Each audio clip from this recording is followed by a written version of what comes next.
Assalamualaikum warahmatullahi wabarakatuh.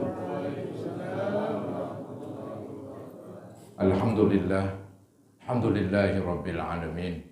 Wa bihi nasta'in ala umuri dunya waddin. Wassalatu wassalamu ala ashrafil khalqi wal anbiya'i wal mursalin. Sayyidina wa maulana Muhammadin wa ala alihi wa ashabihi ajma'in, amma ba'd.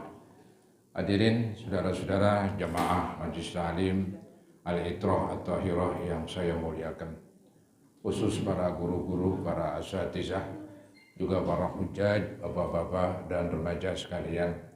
Syukur alhamdulillah, malam hari ini kita berkesempatan untuk hadir kembali guna mengikuti pengajian di Majelis Ta'lim Al-Itrah At-Tahirah. Mudah-mudahan Allah Subhanahu wa Ta'ala melimpahkan kepada kita limpahan pahala yang sebesar-besarnya. Semoga dengan kemurahan Allah diampuni dosa-dosa kita dan dibukakan pintu hati dan pintu ilmu yang seluas-luasnya. Amin ya rabbal alamin.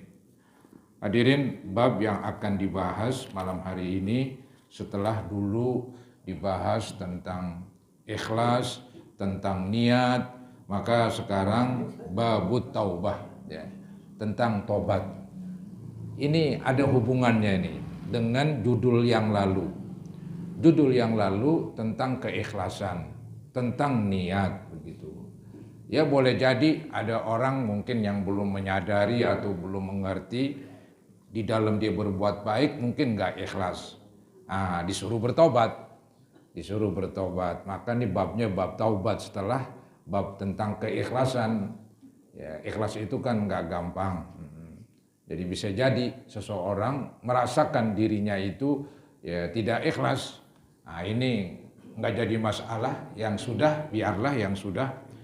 Yang akan datang diperbaiki. Maka caranya ya bertobat.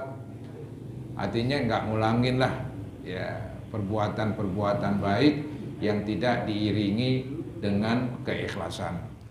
Baik saudara-saudara, judulnya babut taubah. Bab ini menerangkan tentang bertaubat. Qalal ulama, berkata para ulama, at-taubatu wajibatun min kulli dzambin. Tobat itu hukumnya wajib dari setiap dosa. Jadi tobat itu hukumnya wajib. Kalau dia nggak tobat, ya namanya meninggalkan yang wajib jadi dosa, saudara-saudara. Jadi seseorang yang berbuat dosa, masih tunda-tunda untuk bertobat, masih tetap dia berbuat yang diharamkan.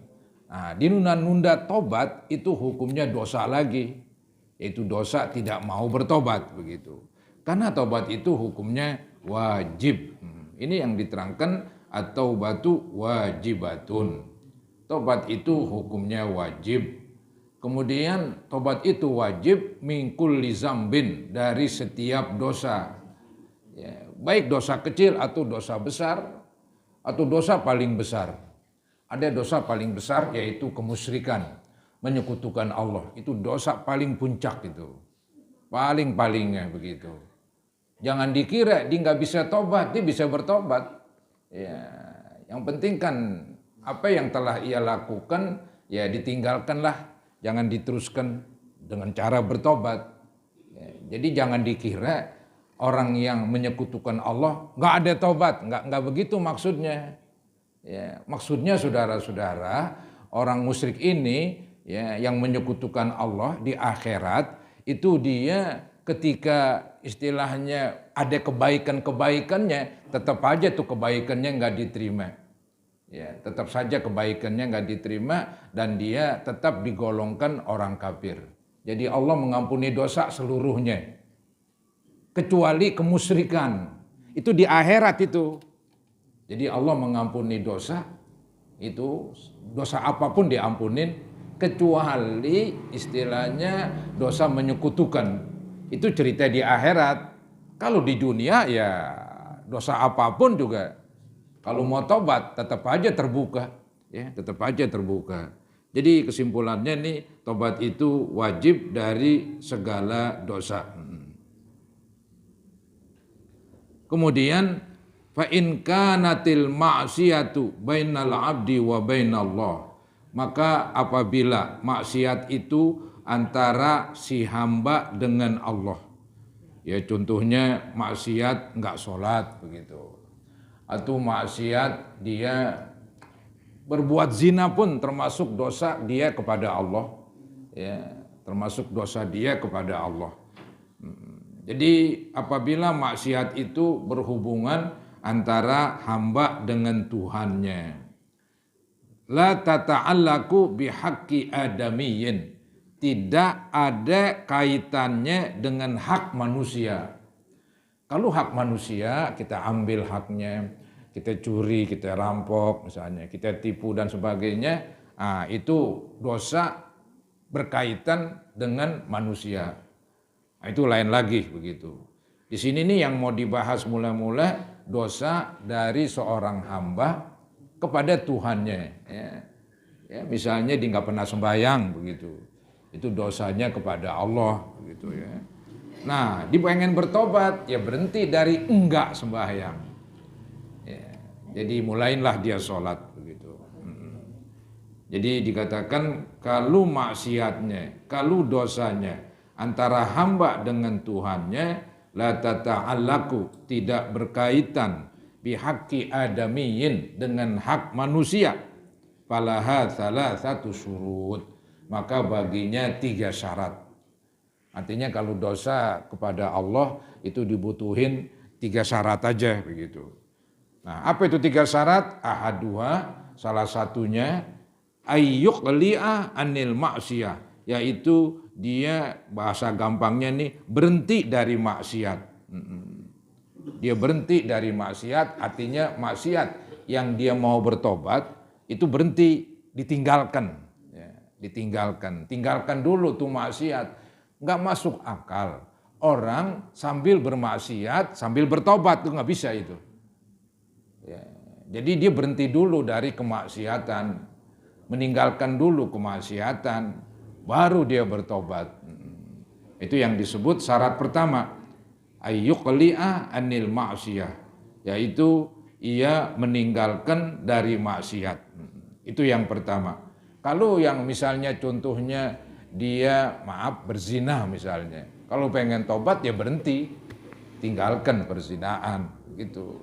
Kalau dia misalnya berjudi, mau tobat, ya tinggalkan perjudian, berhenti dulu baru tobat. Nggak bisa ya judi jalan terus tapi dia bertobat, itu nggak dianggap saudara-saudara ya. Jadi syarat pertama ayyuqli'a anil ma'siyah, ia meninggalkan maksiat. Wasani, yang kedua, syarat yang kedua ayyandama ala fi'liha, yaitu ia menyesal atas perbuatan dosa tersebut. Jadi ada penyesalan di hati. Dia semacam mencela dirinya. Nyesel banget kenapa ya dulu-dulu berbuat demikian-demikian begitu. Ya, itu mesti ada tuh katanya di hatinya untuk menggambarkan bahwa dia serius nih bertobat. Ya, di samping kemaksiatannya ditinggal, diberhenti, kemudian dia menyesal terhadap perbuatan-perbuatan yang lalu. Jadi ada penyesalan. Yang ketiga, itu yang terakhir ini, ketika dosanya kepada Allah. Watsalitsu, dan yang ketiga, ayya'zima alla ya'uda ilaiha abadan. Ayya'zima. Syarat yang ketiga, ia berazam. Ya, artinya bersikeras. Bersikeras artinya ingin benar-benar alla ya'uda, tidak akan kembali ilaiha, kepada maksiat tersebut abadan, selama-lamanya. Nah ini di hati ini. Jadi yang dalam bentuk pekerjaan itu syarat pertama, berhenti dari kemaksiatan, tinggalkan maksiat, itu berbentuk kerjaan. Yang kedua nyesel adanya di hati. Ya, nyesel adanya di hati. Nah yang ketiga berazam, bercita-cita keras untuk tidak balik lagi. Itu pun adanya di hati atau kerjaan hati. Jadi yang kerjaan badan atau tubuh ya berhentilah dari kemaksiatan. Setelah itu hatinya menyesal, setelah itu hatinya bercita-cita nggak bakalan balik lagi.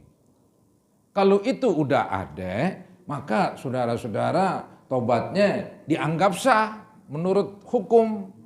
Ya, karena dia udah melampaui dan melaksanakan syarat-syarat yang disyaratin 3 tadi. Ya kita nggak tahu tuh namanya manusia yang akan datang.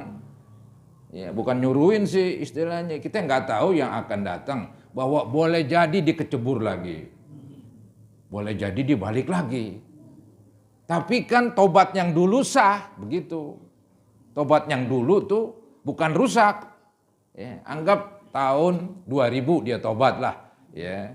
Kemudian di 2000 berapa ini? 20 nyebur lagi. Nah dari tahun 2000 sampai 2000 yang nyebur lagi itu sah tobatnya. Nah ini nih yang nyebur lagi berarti dosa lagi. Iya. Jadi yang dulu nggak gugur, nggak rusak. Kok nggak rusak? Kan dia ngikutin syarat begitu. Ya. Jadi secara hukum bila mana orang sudah memenuhi syarat maka perbuatannya dikatakan sah. Syaratnya terpenuhi. Ada 3 tuh. Berhenti berbuat jahat, berbuat maksiat ada. Nyesel ada. Kemudian niat nggak balik lagi, ya udah sah.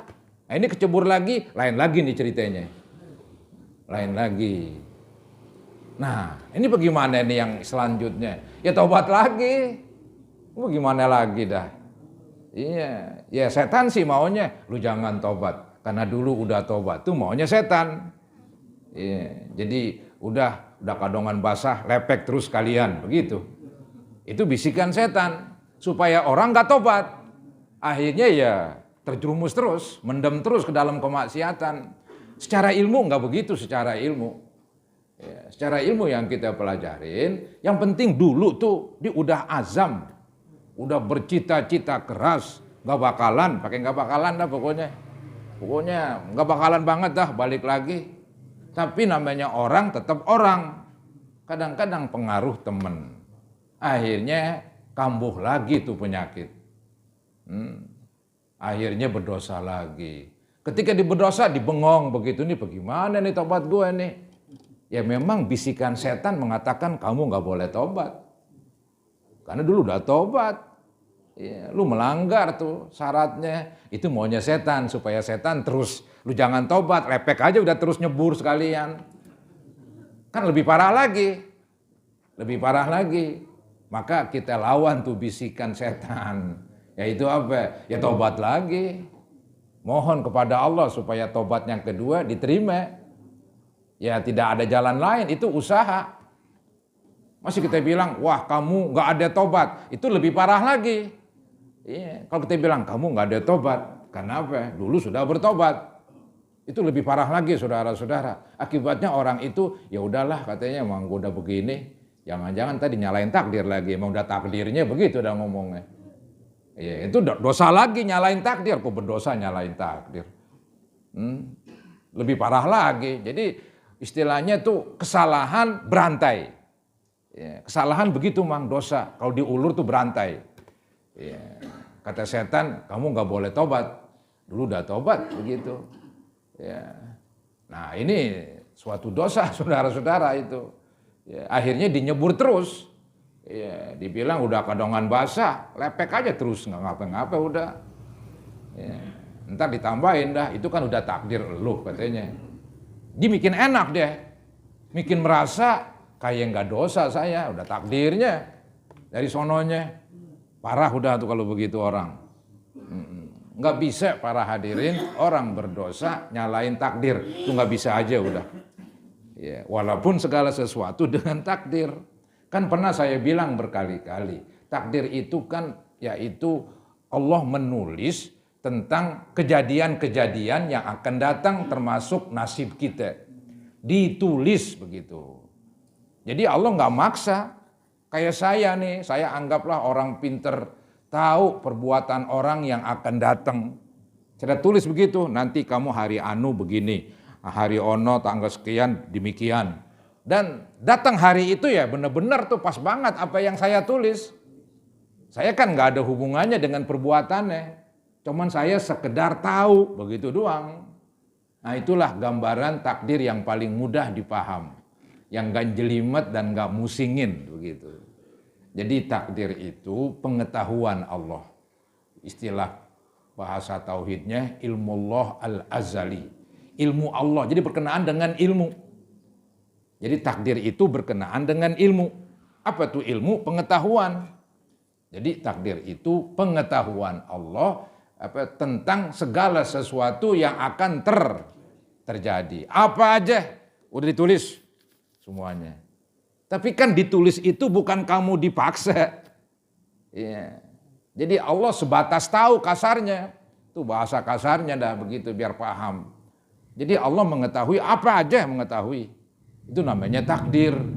Tapi bukan dipaksa begitu. Misalnya takdir orang berzina, berarti Allah paksa dia berzina. Padahal tuh orang pengen baik. Tapi Allah paksa berzina. Aduh kusut banget tuh omongan. Nggak bisa saudara-saudara begitu. Ya, itu nggak dibenarkan itu. Ya.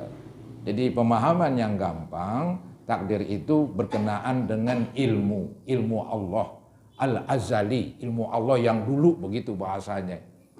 Dikatakan yang dahulu sebelum ada nih apa-apa Allah sudah tahu akan terjadi apa-apa begitu.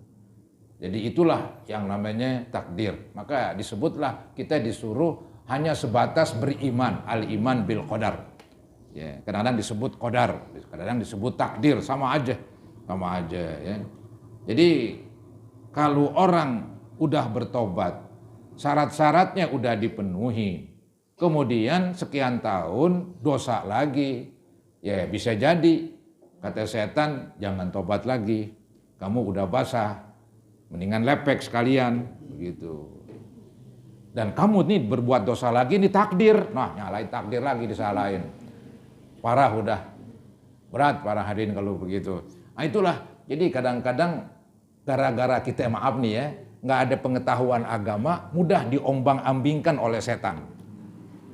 Kalau kita punya ilmu, kita lawan. Begitu. Nggak bisa tuh cara begitu. Ya. Ilmu mengatakan demikian. Seperti ini. Ya. Jadi yang penting 3 syarat terjadi ketika orang tobat, ya sudah memadai tobatnya. Tuh, yang pertama dia meninggalkan maksiat, yang kedua dia menyesal, itu kerjaan hati, yang ketiga bercita-cita keras, tidak akan balik lagi pakai abadan selama-lamanya. Fa in fuqida ahadus salasati lam tasihha taubatuh. Apabila hilang satu aja dari 3 syarat, maka tidak sah tobatnya. Mesti 3 itu. Maka tuh supaya sah harus ada 3. Nah udah ada 3-3-nya sah. Kemudian sekian tahun balik lagi, itu urusan kedua. Jangan diaduk-aduk yang ini. Yang ini udah sah. Ini kata kitab, bila mana ada 3 itu ya sah. Ya, berhenti ya udah. Nyesel ya udah. Niat nggak balik lagi, ya udah selesai, sah udah begitu. Masalah entar bagaimana keadaan yang akan datang, ya itu lain lagi dah ceritanya. Yang penting kan dia udah memenuhi syarat tersebut. Ya. Maka tuh syarat yang ketiga emang benar-benar dia nggak bakalan balik lagi selama-lamanya, begitu. Ya. Kemudian wa in kanatil ma'siyatu tata'allaqu bi adamiyyin. Dan apabila maksiat itu berhubungan dengan manusia. Kalau tadi kan maksiat atau dosa kepada Allah ya. Ini dosa kepada sesama manusia begitu. Maka dikenakan syarat 4. Yang tadi 3 tambah lagi 1 jadi 4 begitu. Maka disebutlah fasyaratuha arba'atun. Maka syarat untuk bertobat 4 macam. Hadhihi salasatu. Nah 4 macam ini yaitu terdiri dari 3 yang tadi. Hadhihi salasa, ini yang 3 tuh yang tadi terangkan. Nah tambah atau lagi yaitu wa ayyabra'a min haqqi sahibiha. Hendaklah dia melepaskan diri dari hak orang yang tadi istilahnya yang dia berbuat dosa kepadanya. Jadi dikatakan wa ayyabro'a min haqqi sahibiha, sahibil maksiyah. Yang keempat, orang yang bertobat tadi supaya melepaskan diri, supaya membebaskan diri ya, dari tuntutan orang yang disakiti, orang yang diambil hartanya. Dia harus ya bebas dari tuntutan. Ya kasarnya ini bermacam-macam jalannya nih supaya enggak dituntut. Yang paling banget, yang paling cakep yaitu orang yang kita aniaya, orang yang kita ambil hartanya, dia mengatakan saya redho, udah nggak apa-apa begitu. Selesai itu. Ya, kalau dia enggak redho disuruh gantiin, nah ini yang jadi masalah. Ya kasarnya ya gantiin, begitu. Coba kita lihat ini. Dikatakan diperinciin nih. Tadi kan yang keempat supaya bebas, ya bro ini bebas terlepas min haqqi sahibiha dari hak orang yang kita aniaya. Nah, gambarannya ini rinciannya fa in kanat malan. Apabila maksiat itu berbentuk harta, kita ambil duitnya. Entah melalui mencuri, ya, merampok, copet, menipu, apa aja dah, yang penting cara itu, cara yang gak benar misalnya, cara dosa, kita ambil tuh hartanya. Ya. Au nahwahu, atau yang semacam harta, yang kita ambil bisa jadi hartanya, bisa jadi semacam harta. Apa semacam harta? Itu seperti misalnya ini ya, di dalam kitab fikih itu misalnya kotoran tai sapi, itu kan disebut pupuk kandang. Hukumnya najis, kata apa? Di dalam hukum fikih jual beli nggak boleh barang najis. Nah itu kan banyak dijual belikan, ya kotoran sapi yang kering buat pupuk, ya. Nah itu istilahnya banyak saudara-saudara dijual belikan. Itu agama ahli hukum mengatakan nggak apa-apa lah begitu, ya. Jadi betul emang kotoran tai sapi bukan harta. Ya, di semacam harta ya, namanya ikhtisos begitu. Ya, dihormatin dia dihormatin. Nah, dalam arti bolehlah dijual belikan karena dibutuhkan. Paling nanti ya dalam kitab fikih ini disebut bukan jual beli, ya, disebut bukan jual beli begitu. Tapi disebut ya mungkin hampir sama sih bahasanya pindah tangan. Artinya ini kotoran tai sapi yang merupakan pupuk kandang, saya yang kuasain. Ya, saya yang kuasain begitu. Ente menguasain ya bayar dulu. Nah, pindah tangan begitu. Bolehkah tawar menawar? Boleh, nggak ada masalah. Cuman nanti kalau pakai kwitansi jangan apa ini setelah saya terima pembelian ini begitu, jangan begitu. Saya terima pemindahan tangan atas hak tadi itu kotoran tai sapi yang merupakan pupuk kandang begitu. Itu memang agak repot sedikit lah. Yang penting nih kalau yang diambil harta orang atau satu karung pupuk kandang diambil dicolong, pengen tobat ya minta dibebasin dulu itu atau pulangin walaupun pupuk kandang. Ya, jadi kan berharga sekarung berapa duit begitu. Ya, walaupun dalam kitab fikih nggak disebut harta secara mutlak, tapi diartiin yaitu ya sesuatu yang dihormatin, dikuasain sama dia. Nah kita pengen nguasain ya bayar begitu. Sama juga dengan jual anjing anjing berburu.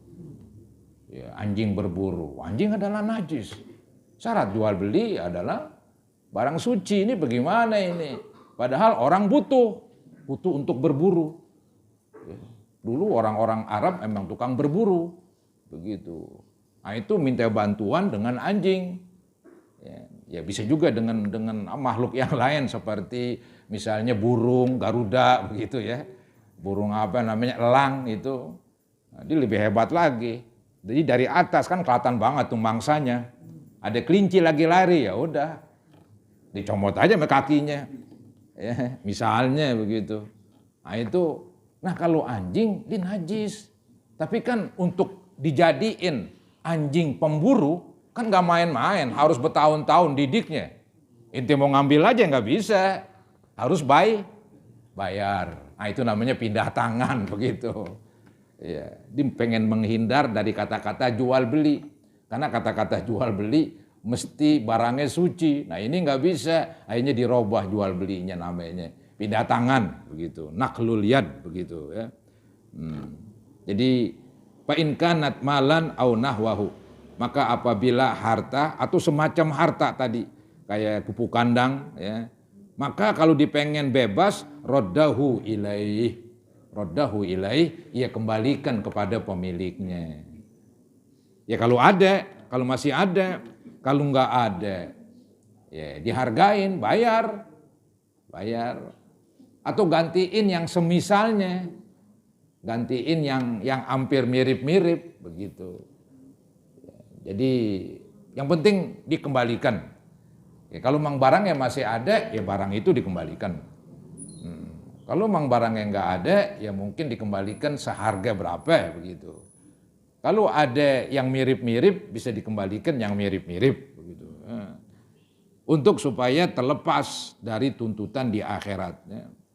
Jadi roddahu ilaih begitu. Itu kalau harta dan semacamnya. Wa in kana hadda qadfin, apabila ya dosa terhadap manusia itu berbentuk tuduhan berzina.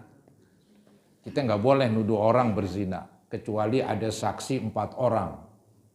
Nggak boleh pakai HP saksinya dibikinin video, nggak bisa juga dalam Islam. Mesti 4 manusia. Nggak bisa 2 manusia 2 HP misalnya, nggak bisa. Harus betul-betul manusia itu yang menyaksikan 4 orang. Jadi ada 4 orang datang ke pengadilan. Wahai pengadilan, saya bersaksi demi Allah begitu, bahwa saya melihat benar-benar dia berbuat demikian. Yang kedua begitu, yang ketiga begitu, yang keempat begitu, baru pengadilan terima itu tuntutan. Nanti ya yang berzina ya dihukum. Kalau udah menikah ya dirajam sampai mati. Kalau belum menikah ya dicambuk 100 kali ditambah diasingkan setahun. Ya. Jadi begitu. Itu kalau hadda qadfin. Nah, jadi kalau dia pernah menuduh berzina lu begitu. Itu nggak boleh begitu. Ya. Walaupun yang repot, walaupun terjadi. Nggak bisa itu. Karena kita sendirian. Ya. Jadi kita mencemarkan nama dia. Kudunya berempat ngomong dan 4-4-nya bersaksi. Nah, ini kan sulit kalau begini. Ya, jadi kalau begitu hukuman menuduh orang berzina ya istilahnya agak sulit terjadi. Karena harus saksinya 4 orang ini. 4 orang ini kan nggak mudah. 4-4-nya menyaksikan. Kalau seandainya kurang dari 4 orang, bertiga, berdua, apalagi sendiri, maka tuh mereka yang bersaksi, yang menuduh si fulan berzina dicambuk 80. Nah, ini namanya nih hukum hadda qadfin. Hukuman menuduh orang berzina tanpa bukti yang cukup. Maka yang menuduh kena dihukum. Hukumannya 80 cambuk. Kan repot begitu. Ya mungkin nih jalan keluarnya kalau ada orang berzina kita lihat benar-benar dengan mata kita, misalnya ya paling nasehatin 4 mata paling. Untuk menuduh nggak bisa. Begitu. Nasehatin 4 mata ya kan bukan menuduh dah, lain itu. Masukan begitu. Ya. Kalau menuduh itu lain gambarannya. Ya. Nah ini nih seandainya kita pernah menuduh orang berzina. Ya, wa nahwahu dan semacamnya, ya. Semacamnya seperti apa ini? Membunuh. Ya, seperti hukum membunuh orang. Itu kan kalau keluarganya saya bunuh secara hukum agama, keluarga itu berhak menuntut bayar begitu. Itu zaman Nabi dipatok 100 onta. Oh, berapa miliar itu kalau duitin? Ya, 100 onta. Ya, jadi emang zaman Nabi nyawa mahal. Oh zaman sekarang. Ya. Jadi tuh nyawa itu seharga 100 onta. Ya. Kalau kita membunuh, habis membunuh kita lari dah. Nah sekarang kita mau tobat, harus ngaton ke keluarganya. Datang yang bunuh saya begitu. Dan saya siap untuk ganti rugi. Mau tobat bagaimana? Harus bebas dari tuntutan. Kalau nggak begini ya nggak bebas dari tuntutan. Emang serem memang kalau dosa kepada manusia agak berat begitu ya.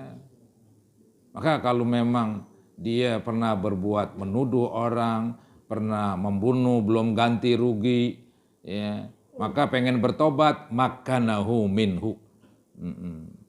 Artinya orang yang tadi telah berbuat dosa ya menyerahkan diri kepada dia biar dia tuntutlah istilahnya.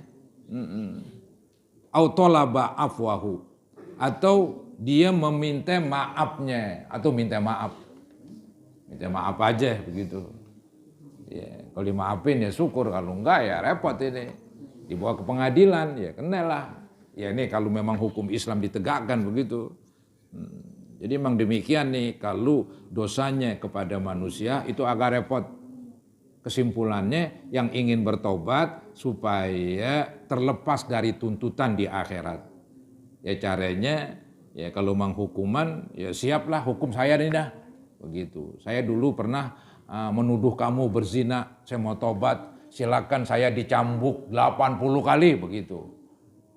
Ya apa boleh buat, atau minta maaf dulu begitu, dimaafin kelar. Kalau enggak ya bisa dihukum 80 cambuk karena menuduh dia dulu berzina tanpa bukti yang cukup menurut agama. Ya. Menurut agama tuh yang cukup harus 4 orang. Wa in kana ghibatan istahallahu minha. Kalau berbentuk ghibah, saya suka ngomongin dia, si Anu lagunya begini, si Anu begitu. Saya ngomong sama teman saya. Itu namanya ghibah. Apa itu ghibah? Zikruka akhaka bima yakrah. Kamu menyebut keburukan orang lain yang ia benci kalau diomongin, maka itu namanya ghibah begitu. Nah, saya suka ghibah kepada tentang orang itu dengan teman saya, ngomong begitu keburukan dia, dan omongan saya sampai ke kupingnya. Kalau nggak sampai ke kupingnya itu masih ya entengan dikit. Anggap saya ngomongin si Fulan sama teman saya, dia begini begitu. Ya. Tapi teman saya ini nggak sampein kepada yang si Fulan tadi kita omongin. Jadi cuman berdua aja udah. Ya, nggak pernah sampai tuh beritanya, nggak pernah sampai tuh omongan saya yang buruk-buruk tentang Fulan tersebut. Itu tobatnya gampang katanya. Cukup kita ya istilahnya istighfar buat dia. Istighfar buat dia. Minta ampun buat dia yang pernah kita jelek-jelekin. Bagaimana caranya? Kita bilang Allahumma gfirli waghfirhu begitu. Ya Allah ampunin saya dan ampunin belum sampai ke kupingnya. Masih ringan. Udah sampai dikesal udah. Mesti datang. Mesti minta maaf. Kalau belum sampai kayaknya agak mudah itu. Ya, cukup kita mohon supaya Allah ampunin dia. Ya juga kita. Jadi kita semacam ya balas budi dah. Balas budi dengan doain dia. Berbentuk ya Allah ampunin dia. Begitu. Ya. Nah itu saudara-saudara tentang ghibah pun begitu. Kalau mau tobat dikatakan istahallahu minha. Mintalah ame dia dihalalin alias dimaafin. Kita bilangin dulu gue omongin lu begini begitu. Ya, yang penting tuh omongan itu udah sampai ke kupingnya, mau diinget ke, mau di nggak inget ke begitu. Gue nggak inget lu ngomongin gue misalnya, itu urusan kedua dah. Yang penting dulu pernah didengar, maka dikesal sama kita. Tapi sekarang ya udah pada tua dah, pengen pada mau benar semuanya, ya kita ngaton begitu. Minta maaf, dulu saya ngomongin kamu, iya udah aku maafin, ya kelar begitu. Ya. Itu caranya kalau dosa tentang ghibah katanya. Ya. repot ini. Kemudian diminta maaf, wayajibu, selesai itu dah contoh-contoh dosa kepada manusia. Itu contoh-contoh dosa kepada manusia. Wayajibu ayyatuba min jami'idz dzunub. Wajib tobat dari seluruh dosa. Yang tadi saya bilang, seseorang mesti segera bertobat supaya dia ketika wafat ya udah bersih lah, nggak punya dosa begitu kepada orang-orang yang pernah disakiti. Nah, ada masalah nih. Tadi kan disuruh tobat seluruh dosa. Kalau diketeng-keteng atau dia mau bertobat sebagian aja, yang nono belum mau tobat dah, gue masih demen misalnya begitu. Ada orang suka minum, suka mencuri misalnya nih, gue mencuri gue tobat dah. Ini cuman minum nih, gue masih susah berhenti nih. Ya, minuman yang keras bukan yang empuk kan begitu. Dengan yang empuk sih bebas. Ya, ini minuman keras dia nggak bisa berhenti. Gue nggak bisa tobat dulu dan ini dah. Bagaimana caranya nih begitu? Ya itu masih sah secara hukum. Ya, jadi diketeng begitu. Tobatnya sebagian. Yang bagus ya semuanya tadi dibilang wayajibu ayyatuba min jami'idz dzunub. Wajib ia bertobat dari seluruh dosa. Fa in taba min ba'diha, kalau dia bertobat dari sebagian dosa, sahhat taubatuhu, maka sah tobatnya. Ya, kalau dia bertobat sebagian aja kayak tadi, ya, sekarang mencuri gue berhenti dah, gue kapok, gue gak kerjain lagi, puyuh bebuntut juga gue gak kerjain, misalnya serem begitu, ya. Mau berhenti dah, mau bertobat, tapi diminum masih jalan terus, begitu. Nah itu berarti tetap aja sah, yaitu dosa tentang mencuri. Adapun tentang minum-minuman keras, dia tetap aja dosa begitu. Yang penting dosa yang ditobatin sah, begitulah. Dikatakan sahhat taubatuhu, sah tobatnya inda ahlil haq, menurut ulama yang benar begitu. Ya. Inda ahlil haqqi min dzalik, menurut ulama yang benar di dalam masalah itu sah tobatnya bila mana dia bertobat terhadap sebagian dosa aja. Dikatakan sahhat taubatuhu inda ahlil haqqi min dzalika dzambi, dari dosa tersebut. Wa baqiya alaihil baqi, dan masih nyisa tobat yang belum dilaksanakan dari dosa yang tadi masih ia kerjakan begitu. Kemudian waqad tazaharat dalailul kitab, dan telah saling menguat dalil-dalil. Saling menguat ini beberapa dalil baik dari Al-Qur'an was sunnah, dari sunnah Nabi, dari hadis, wa ijma'il ummah, dari ijma' umat, ala wujubi taubah, atas kewajiban taubat. Maksudnya taubat itu hukumnya wajib. Dalilnya banyak, dalam Quran ada, dalilnya dalam hadis ada katanya. Termasuk ada ijma' kesepakatan dari ulama, dari umat, bahwa taubat itu hukumnya wajib. Bukan hukumnya sunat, bukan begitu. Kalau sunat kan boleh taubat, boleh enggak. Ini enggak nih, mesti taubat. Lu tunda-tunda, dosa nunda-nunda. Dosa nunda-nunda. Selesai itu. Nah ini memasuki ayat-ayat Quran. Qala Allah Ta'ala, wa tubu ilallahi jami'an ayyuhal mu'minun la'allakum tuflihun. Jadi tobat itu Allah suruhin. Itu hebatnya itu. Disuruhin saudara-saudara ya. Berarti kalau disuruh bertobat, Allah juga siapin penerimaannya. Begitu secara akal. Mana mungkin Allah suruh, ayo bertobat, tapi gue gak terima, aduh. Enggak saudara-saudara ya. Akal mengatakan bahwa ketika Allah perintahkan bertobat, Allah gak sia-siakan tuh yang mau bertobat. Ya. Jadi dikatakan innahu kana tawwaba. Sungguhnya Allah maha menerima tobat. Jadi dia yang nyuruh dan dia siapin penerimaannya. Jadi hampir begitu tuh dorongan. Istilahnya orang yang berbuat dosa nggak usah ada istilah ya udah lepek biarin lepek terus, nggak ada istilah itu. Nggak ada. Artinya ayo kembali. Begitu. Allah suruh bertobat. Ya. Ketika Allah suruh bertobat berarti Allah juga siapin penerimaannya.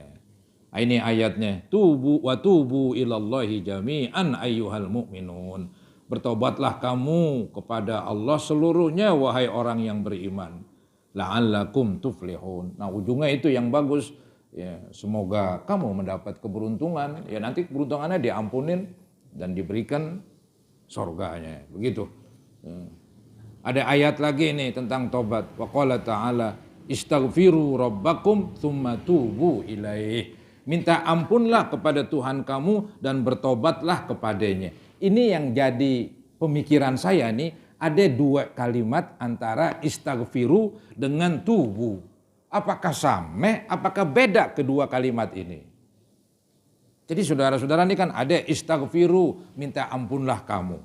Kemudian tsumma tubu ilai, kemudian bertobat. Ini antara istighfar dengan tobat, apakah sama, apakah beda? Saya sudah cari-cari itu beberapa kitab tafsir.